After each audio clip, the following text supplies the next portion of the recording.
Welcome to Session 45 of Grade 11 Advanced Algebra and Precalculus.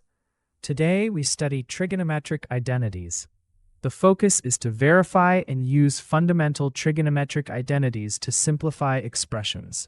By the end, you should be able to do these three things. 1.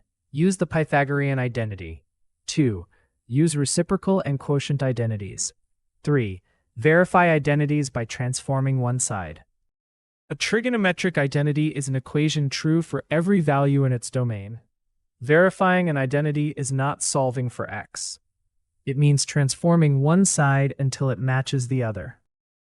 Simplify 1 minus sine squared x.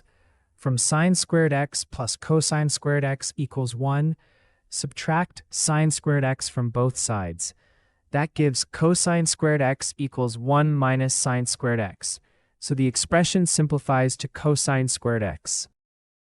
Verify 1 minus cosine squared x over sine x equals sine x. Work on the left side. Replace 1 minus cosine squared x with sine squared x. Then sine squared x over sine x simplifies to sine x, matching the right side where sine x is not 0. Your turn. What does tan x equal in terms of sine and cosine? Pause the video and solve it. Here is the solution. Work line by line. Then check the final answer against the original question.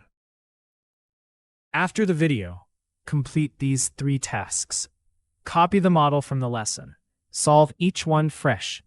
And write one error log sentence about the mistake you are most likely to make. Let's recap. The Pythagorean identity is sine squared plus cosine squared equals 1. Tangent is sine divided by cosine. Reciprocal identities rewrite secant and cosecant. Verification transforms one side, not both randomly. Before moving on, write one sentence. The step I must protect is.